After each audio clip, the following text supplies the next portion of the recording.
Pour Paramount, la DEI, le côté woke de la force, c'est bel et bien fini. On voit ça ensemble.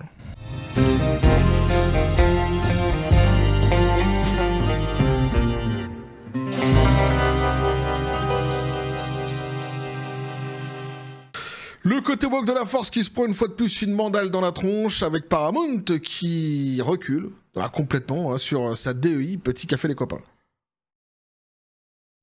Eh oui, n'en déplaise à certaines personnes qui sont persuadées, qui ont fait l'analyse, cette analyse extraordinaire que de dire que depuis que Trump est au pouvoir, eh bien il y aurait une explosion du wokisme dans le monde, que ça aurait tout à fait l'effet inverse. Eh bien n'en déplaise à ces gens-là, de semaine en semaine, de mois en mois, le wokisme recule et ce n'est pas fait pour me déplaire sans être pour autant un partisan de Donald Trump. Il suffit d'être contre cette idéologie mortifère et dangereuse pour apprécier évidemment son déclin et les lourds reculs justement qu'elle subit dernièrement. Et ici, une fois de plus, c'est un bon direct, bim, dans la tronche pour le côté woke de la force, et ça fait plaisir. Et on nous dit, Skydance mettra fin aux initiatives DEI chez Paramount et renforcera l'intégrité des informations chez CBS. Alors, entre ceux qui font des théories, justement, en disant que Trump, en fait, c'est celui qui va faire exploser le wokisme dans le monde, et les autres qui, jusqu'à aujourd'hui, en 2025, n'ont pas compris ce qu'était le wokisme, et qui viennent parfois, donc, sur les réseaux sociaux, tels que Instagram, ou même ici dans les commentaires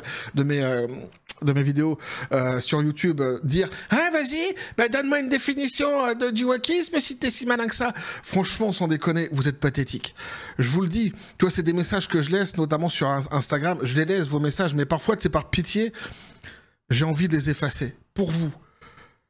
Franchement, parce que ça vous fait du mal, sans déconner. En 2025, la majorité des gens savent très bien définir ce qu'est la DEI et le côté woke de la force. Ceux qui s'y sont intéressés ne serait-ce qu'un peu. Suffit de suivre quelques vidéos, notamment sur cette chaîne, et tu vas vite piger ce que c'est. C'est pas une invention de ma part, ni de certaines personnes, c'est quelque chose qui existe, qui est écrit noir sur blanc, notamment, par exemple, le programme de DEI, et donc c'est très facile à comprendre au final. Peut-être falloir, au bout d'un moment, se tirer les doigts du... Ah ouais. Non mais vous êtes franchement pitoyable. Skydance Media a annoncé des changements radicaux dans les opérations de Paramount Global dans le cadre de sa fusion-acquisition de 8 milliards de dollars. Et ouais, ça en fait du pancakes. Et je vous en avais déjà parlé évidemment il n'y a pas si longtemps que cela, puisque je vous avais parlé des craintes, notamment des concepteurs de South Park qu'ils ont toujours d'ailleurs, concernant cette fameuse fusion et la perte potentielle d'une certaine liberté créative, disait-il. On va suivre évidemment ce dossier-ci.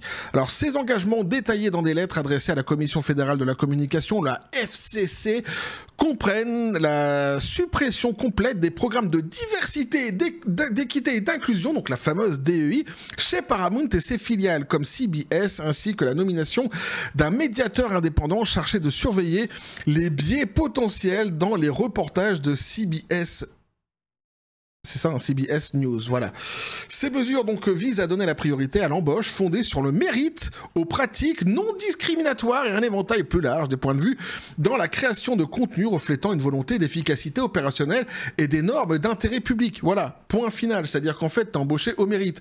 Ah, comment c'est extraordinaire, dis donc, c'est une révolution! Non, c'est ce qu'on faisait avant, quand on avait un petit peu de bon sens, ce qui avait disparu avec justement cette débilité qu'est le wokisme, et qui revient tout d'un coup, tu vois, le bon sens revient frapper à la porte. Ceux qui ont des compétences sont embauchés sur les métiers sur lesquels, eh bien, ils ont besoin justement d'embauche. C'est aussi con que ça. Tu sais faire du bilboquet, paf, tu rentres dans une équipe de bilboquet. Tu sais pas faire du bilboquet, tu rentres pas dans une équipe de bilboquet. C'est pas parce que t'as une orientation sexuelle particulière que tu vas rentrer dans cette équipe-là. Je sais, tout le monde veut faire du bilboquet. J'en suis conscient, mais au bout d'un moment, quand même, faut raison garder. Entraîne-toi. Contexte de la fusion et obstacles réglementaires. La fusion entre Skydance est dirigée par son PDG David Ellison et Paramount est examinée de près par la FCC depuis début 2025, principalement en raison du transfert des licences de diffusion des stations CBS. Le processus d'examen a dépassé le délai informel habituel de 180 jours pour atteindre plus de 250 jours. Les derniers engagements de Skydance interviennent dans le cadre des efforts employés pour obtenir l'approbation de la FCC de l'administration Trump présidée par Brendan Carr. Voilà, hein, je peux pas être plus clair. Je te dis, pour tous ceux qui font la théorie de dire que justement, grâce à Trump, eh bien en fait, le wokisme va exploser, que les woke sont en train de se foutre de la gueule des anti-woke, en rigolant dans leur coin. Vous allez voir la bombe qu'on est en train de mettre en place. Non, hein, faut arrêter cette théorie complètement débile. C'est l'inverse qui est en train de se passer, et ça se passe sous nos yeux. Donc au bout d'un moment, en fait, les faits sont les faits. Et je te parle pas de l'affaire Carabosse. Là aussi, il faut se réveiller au bout d'un moment, quoi. L'accord permet à Skydance de transformer Paramount en un hybride technologie, donc un divertissement, en exploitant les outils d'intelligence artificielle pour la production et la distribution de contenu. La vision d'Ellison met l'accent sur l'innovation et les économies de coûts, Skydance prévoyant des gains d'efficacité significatifs qui pourraient consolider l'avenir de la radiodiffusion. Cette fusion fait suite à une période de négociations tumultueuses comprenant des négociations initialement bloquées en juin 2024 et un accord renouvelé en juillet 2024. Cette période a culminé avec la phase réglementaire actuelle. Donc la lettre de Skydance à la FCC rédigée par la conseillère juridique générale Stéphanie Kyoko McKinnon indique explicitement qu'après la fusion New Paramount, donc New Paramount démantèlera tout le cadre DEI existant. Finita la vadrouilla. C'est fini pour le côté woke de la force, c'est fini pour la DEI et oh, ce que ça fait plaisir. Cela comprend cesser les objectifs numériques liés à la race. T'imagines, franchement, ça, voilà, ça, alors les timbrés, encore une fois, hein, c'est pour vous, ça, qui disent « Ah, mais vas-y, donne-moi la définition du wokisme, n'existe pas, votre cerveau, fasciste ». Voilà, ça, par exemple, c'est ce qui est marqué dans les programmes de DEI, d'accord? C'est pas moi qui l'invente, hein, c'est pas nous qui l'inventons, ça existe. Oh, c'est pas un fantasme, hein. C'est juste que t'es idiot. Depuis quelque temps maintenant, en fait, tu penses que c'est un fantasme qui sort de certains cerveaux. T'as écouté un connard qui a dit ça quelque part, peut-être, un timbré, devrais-je dire plutôt pour être plus poli, sur une radio, et tu dis « Ah, mais c'est bien ça, c'est un bon argument !» Non, c'est pas un bon argument, c'est de la merde. Eh oui, et le monde entier sait très bien ce qu'est la DEI, hein, sur tous les continents du monde entier, je peux t'assurer. Moi ici, par exemple, en Asie, je peux t'assurer qu'ils en parlent très ouvertement, sans aucun problème, du côté woke de la force et de la DEI. Donc, ouvre bien tes esgourdes et essaye d'apprendre un petit peu. Donc, cela comprend cesser les objectifs numériques liés à la race. Hiérarchie des races par le prisme des couleurs de peau, le racisme si tu préfères, à l'origine ethnique, bon bah là tu peux pas faire plus clair, au sexe ou au genre pour les candidats à un emploi et les employés, donc in fine, au-delà du racisme, eh bien la discrimination qui va bien avec le côté woke de la force puisque c'est une idéologie de gros racistes et de discrimination évidemment. Exclure donc ces caractéristiques des critères de promotion et des plans de rémunération. Ah oui, parce que la discrimination aussi se faisait sur le plan financier, il n'y a pas de souci. C'est pas Bob Iger, Bob l'éponge tarée qui me dira le contraire. Lui qui a touché une très belle prime justement par Disney parce qu'il a justement rempli tout l'agenda, hein, tout le quota en fait de la DEI. Et là encore une fois, c'est pas quelque chose qui sort de mon cerveau, hein, c'est quelque chose qui est su. Hein, on le sait, tout le monde le sait. Enfin tous ceux qui s'y intéressent un petit peu sérieusement. Alors élimination donc des exigences de dépenses minimales pour les fournisseurs diversifiés. Alors ça aussi c'était un truc de dingue, cette histoire de fournisseurs diversifiés, c'est-à-dire que si t'as un fournisseur, par exemple, je sais pas moi, t'es fourni en vin, ah oui, je suis français, t'es fourni en vin par quelqu'un qui produit un super vin, mais le mec il est blanc, tu pouvais plus, il fallait que t'ailles trouver quelqu'un qui était d'une autre couleur de peau mais surtout pas blanc, ou auquel cas d'une orientation sexuelle, mais là c'était plus pervers, c'était surtout la couleur de peau qui comptait, et à partir de ce moment-là tu pouvais aller racheter ton vin, même si c'était de la piquette, pas grave, c'est bon, c'est la diversité. Non, si, je t'assure, c'est ça, c'est extraordinaire, mais c'est ça. On l'a vu de nombreuses fois, ça d'ailleurs par le passé dans de nombreuses entreprises qui ont d'ailleurs reculé. Je pense par exemple à Bud Light, hein, qui ont reculé sur le côté woke de la force et toutes ces pratiques complètement débiles. Bref, j'en étais où maintenant? Suppression des références DEI, des formations internes, des médias sociaux, des sites web et des déclarations de conduite commerciale, fermeture du bureau de l'inclusion mondiale et réaffection des groupes de ressources des employés sous les ressources humaines avec un nouvel accent sur la culture et l'engagement des employés. Donc c'est fini en fait, hein. Côté bout de la force, on l'a bien compris, là il est complètement plié. Skydance a souligné qu'elle fonctionne actuellement sans programme de DEI et n'a pas l'intention de l'introduire, s'engageant plutôt à se conformer aux directives de la Commission pour l'égalité des chances en matière d'emploi sur la non-discrimination. Voilà, hein, le plus basique en fait, on revient aux bonnes formules du passé. Pas de discrimination, évidemment, et égalité des chances. Normal. La société affirme que ce changement garantira l'égalité des chances, basé sur le mérite, permettant à Paramount de refléter les nombres publics et communautés qu'elle sert à travers une narration qui respecte les normes légales. Voilà. Aussi simple que ça. Parallèlement, Skydance s'est engagé à nommer un médiateur pour CBS News, rattaché directement au nouveau président Jeff Shell. Ce poste, d'une durée d'au moins 2 ans, sera chargé de traiter toute plainte pour partialité ou autre préoccupation, favorisant ainsi la transparence et une responsabilisation accrue. Cette initiative vise à garantir que la programmation de CBS reflète une diversité de points de vue sur l'ensemble du spectre politique et idéologique et reste juste précise et factuelle. Ces assurances intègrent les contributions des pétitionnaires, notamment du Centre conservateur pour les droits américains, qui a plaidé pour que les radiodiffuseurs respectent leurs obligations d'intérêt public en tant que fiduciaires des ondes publiques. Contexte plus large d'influence de Trump et les accords connexes, évidemment. Ces engagements s'inscrivent dans un contexte de pression politique et juridique. Le président Donald Trump a récemment mis en avant un accord de 16 millions de dollars conclu avec Paramount suite à une interview controversée de l'émission 60 minutes de CBS, ainsi qu'un montant attendu de 20 millions de dollars de Skydance. Paramount nie toutefois avoir inclus des messages d'intérêt public dans cet accord. Trump a félicité le président de la FCC CAR pour avoir fait progresser ses résultats, les présentant comme des victoires pour des médias équilibrés. C'est certain que c'est une victoire contre le côté woke de la force, là il n'y a pas de souci. Les voix conservatrices ont salué ces changements. Daniel Sur, président du Centre for American Rights, les a décrits comme des étapes importantes vers une meilleure diffusion au service de tous les consommateurs, exhortant les chaînes comme ABC, NBC et PBS à suivre leurs exemples. Sur X, des utilisateurs comme Tom Fitton et Judicial Watch ont salué la perte au potentiel de contrôle idéologique et politique sur une grande chaîne, y voyant une victoire pour la méritocratie. C'est une évidence, réaction du public et de l'industrie. Les réactions sur X et dans les médias révèlent un paysage polarisé.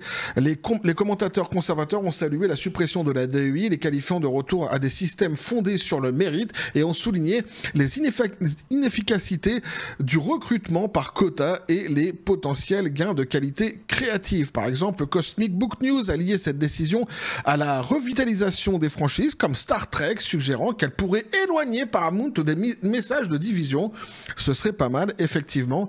Les critiques ont toutefois exprimé leurs inquiétudes. Certains utilisateurs de X ont mis en garde contre les pertes d'audience pour CBS et ont accusé ces changements de comportement de compromettre l'inclusivité, l'un d'eux les qualifiant d'extorsion de la part de Trump pour influencer la fusion. Alors je rigole parce que quand on parle justement d'audience et qu'on dit qu'on va perdre de l'audience si on arrête le côté woke de la force, j'ai presque envie de dire va gagner ton audience et arrête le côté woke de la force. La vraie formule, elle est celle-ci. Et tout ce qu'ils peuvent craindre, au contraire, c'est de regagner de l'audience ici. Donc c'est vraiment un argument qui est complètement pété, celui-ci.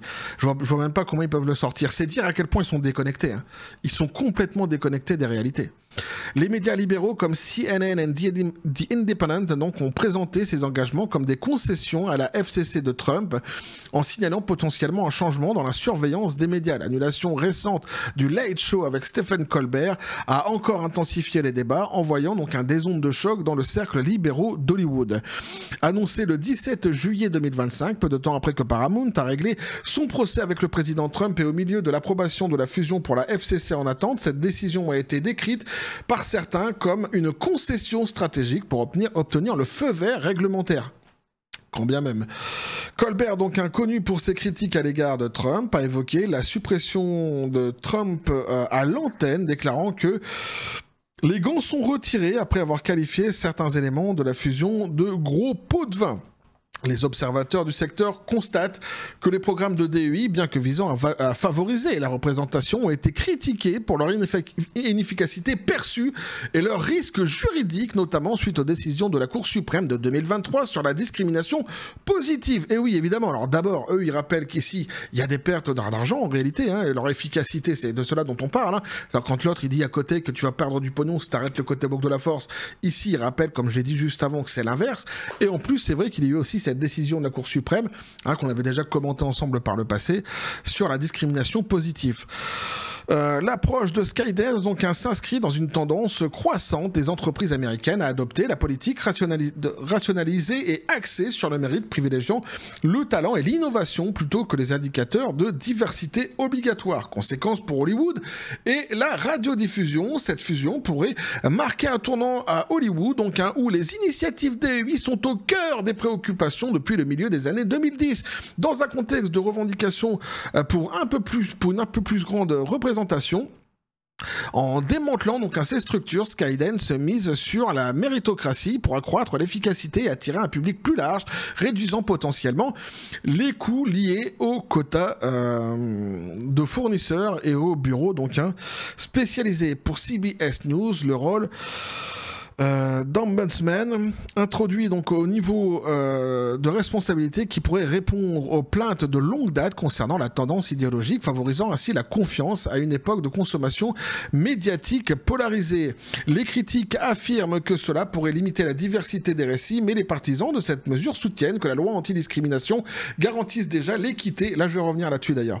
Après, dans ma conclusion, tu verras. Sur un autre sujet qui a été abordé justement sur Instagram, quelqu'un qui m'a envoyé 2 ou 3 fois d'ailleurs le même message, je vais y répondre parce que ça parle de ça, sur justement le fait qu'il y aurait un manque de diversité dès lors qu'on arrêterait le côté woke de la force. Je vais revenir là-dessus. Donc permettant au contenu de réussir grâce à la qualité plutôt qu'au quota. Voilà. Alors ces changements pourraient créer un précédent pour d'autres diffuseurs en privilégiant l'intérêt public plutôt que l'intérêt interne. En attendant l'approbation de la FCC, finalisation de l'accord pourrait ouvrir un nouveau chapitre pour Paramount axé sur les progrès technologiques et des perspectives équilibrées dans un environnement de plus en plus concurrentiel. Donc voilà ce que pouvaient nous dire l'article les copains. C'est un article qui est très conséquent, hein, il est assez lourd, mais je voulais le lire en entier. Pourquoi ? Parce qu'il est fort intéressant, hein, il explique vraiment point par point, d'abord pour ceux qui n'ont toujours pas compris ce qu'est le côté woke de la force et la DEI. Donc faites un effort, hein, au lieu de venir me les chatouiller comme ça sur Instagram ou dans les commentaires ici de la vidéo, puisqu'en fait si vous me posez la question, c'est que vous n'aurez pas vu l'intégralité de cette vidéo. Faites l'effort justement de venir regarder la vidéo avant de me demander une fois de plus comme des teubés, mais c'est quoi la DEI, c'est quoi le côté woke de la force, vas-y donne-nous la définition. En 2025, si t'es toujours pas capable de t'éduquer tout seul et de comprendre ce que tout le monde a compris dans le monde entier, tu as un gros problème, hein. C'est un argument qui est vraiment typiquement français, hein, que de servir à chaque fois de se servir de cette question pour essayer de faire passer celui justement qui parle du côté woke de la force ou de la DEI comme quelqu'un qui serait en train de fantasmer quelque chose qui n'existe pas.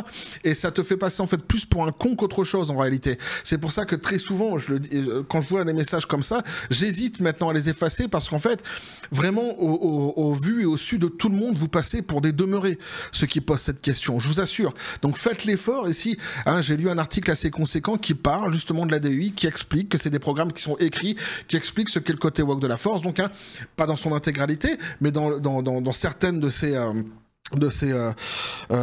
composantes. Donc faites l'effort de regarder la vidéo et vous comprendrez un petit peu ce qu'il en est davantage. D'autre part, j'ajoute aussi, je viens répondre là aussi à certaines personnes qui dernièrement m'ont sorti des arguments, et surtout une personne en fait qui revient très souvent avec le même argument. Il pense qu'il a trouvé un argument extraordinaire, mais vous allez voir, c'est juste fabuleux. Qui me dit en fait que, et on va revenir justement sur ce que l'article disait ici, certaines personnes qui disent que le fait qu'on abandonne la DEI pourrait limiter la diversité dans le monde du divertissement. En gros, en fait, ce qu'ils nous expliquent ici, c'est qu'avant eux, et c'est ce que je dis à chaque fois, eh bien, il n'y a pas de lumière. C'est-à-dire qu'avant eux, il n'y a pas de diversité. Les gens sont nés au jour où le wokisme est apparu. Tu sais, t'as l'impression, tout le reste du passé n'existe pas. Tous les films qu'il y a eu dans le passé avec, justement, une diversité XXL, ça n'a jamais existé pour eux. Eh bien, de la même manière, il y a des gens, une personne, plutôt devrais-je dire, qui vient très fréquemment m'envoyer ces messages-ci sur Instagram en me disant « t'es contre le wokisme, mais t'as t'as des cheveux longs. Si, je t'assure. Et si le wokisme n'existerait pas, tu te ferais insulter de pédé, nanani, nanana, à cause de tes cheveux longs. Là c'est pareil, tu vois. En fait, j'ai pas répondu à ces messages-ci sur le réseau social Instagram, justement parce que c'est tellement bas comme argument, c'est tellement pété en fait. C'est idiot, c'est une idiotie XXL. Et venir expliquer qu'en fait les cheveux longs auraient été démocratisés avec mai 68 et la révolution de mai 68, c'est pareil. Tu connais pas ton sujet, tu maîtrises pas ton sujet. Davantage que tu penses en fait que le wokisme protège les gens. Moi je te le dis directement, en fait j'ai pas besoin de ta protection. Tu peux rester là où t'es tranquille, je suis pas une victime moi. Je porte des cheveux longs et je t'emmerde. Je suis pas du tout une victime, j'ai pas besoin de protection. Tu vois, elle est là la différence entre toi et moi.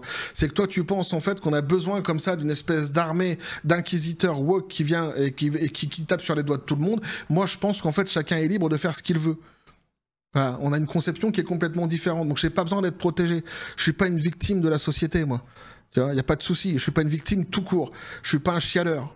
Toi, tu veux chialer dans ton coin, t'as besoin de protection, c'est ton problème. C'est bien contre ça, justement, que je lutte. D'autant qu'en plus, je lutte sur le fait que tu ne sois qu'individualiste, en fait, finalement, que tu ne sois qu'égoïste, en réalité. Ce qui fait partie d'une composante, une fois de plus, du côté woke de la force. Ça ne résume pas le côté woke de la force, mais c'est une composante quand même assez importante, l'égoïsme, évidemment. Quoi qu'il en soit, voilà, c'est un argument qui est complètement absurde. Évidemment, ce serait penser que les cheveux longs ne sont apparus que dès lors que le wokisme est arrivé. Faut être vraiment teubé pour dire une chose pareille, quoi. Bref, et ça revient donc à ce que disait ici l'article, c'est pour ça que je voulais en parler. Non, en fait, il n'y aura pas de moins de diversité. Il y avait déjà beaucoup de diversité par le passé, dans les films, dans les productions. Est-ce que c'était parfait? Non. Est-ce que c'était à parfaire? Oui, mais en fait, c'est ça la vie. On ne fait qu'avancer, on ne fait que progresser. Le vrai progressisme, il est là. C'est pas l'inquisition. L'inquisition, c'est pas le progressisme. La propagande, la doctrine, ce n'est pas le progressisme, tout ça. Toute cette manière de faire, l'individualisme, ce n'est pas le progressisme. Le racisme, justement, dont est empreint le côté woke de la force, ce n'est pas le progressisme. On ne lutte pas contre le racisme en produisant soi-même du racisme. Voilà. Donc à l'époque, on était déjà bien parti. Malheureusement, on a eu un gros coup de frein à cause de cette idéologie complètement débile qu'est le côté woke de la force, notamment sur les luttes contre le racisme, etc., la discrimination, etc. Là, on revient enfin à du bon sens, donc on va reprendre la marche en avant. Tu sais, c'est un petit peu lorsqu'on dit que la science, en fait, a du retard parce que le monde a connu une grande période d'obscurantisme.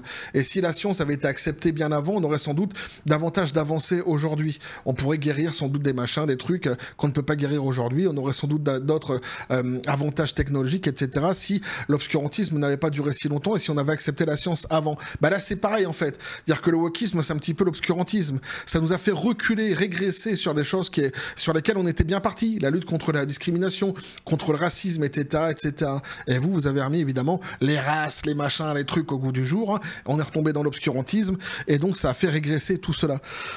Donc non, justement, ici, c'est plutôt une bonne nouvelle. On verra comment ça se propagera maintenant dans le tout Hollywood, puisque c'est quand même Paramount, c'est pas rien. Donc forcément, il va y avoir des échos à tout cela. De toute façon, ça bouge énormément du côté des États-Unis et Hollywood pour le côté woke de la force. Idem, pour ceux qui font la théorie, comme je l'ai dit en début de vidéo, de dire que par Trump, eh bien en fait, le wokisme va complètement exploser. Je crois qu'au bout d'un moment, ça va, quoi. Les faits parlent d'eux-mêmes. Reconnaissez quand même au moins votre défaite là-dessus et que le wokisme est en train de reculer grandement. Et moi, eh ben ça me va. Moi, ça me va. Si on peut revenir à du divertissement, du vrai divertissement qui divertit et plus de la politique et de la propagande et de la doctrine dans chaque production, ça me convient. Donc n'hésitez pas à me dire ce que vous en pensez, les copains, dans les commentaires, à vous abonner. Si le contenu vous a plu, activez la petite cloche pour les prochaines notifications, les prochaines vidéos qui vont arriver, à balancer un like, à partager la vidéo. Vous avez tous mes réseaux sociaux qui sont dans les descriptions des vidéos. N'hésitez pas à venir et à basculer du côté de la force absurde des réseaux sociaux et puis à donner de la force à la chaîne en vous abonnant à ces réseaux. Finalement, sur ce les copains, je vous dis comme toujours, à la John Spartan, paix et félicité. Putain, je pensais avoir perdu le pistolet à prout. Pistolet à prout, qu'est-ce que tu penses de tout cela? Ouais, c'est ça. Une grosse claque dans la tronche du côté woke de la force, ça fait plaisir. Je suis tout à fait d'accord avec lui. On va continuer à suivre tout ce délire sur cette chaîne, toujours dans la joie et la bonne humeur. Et que la force soit avec vous.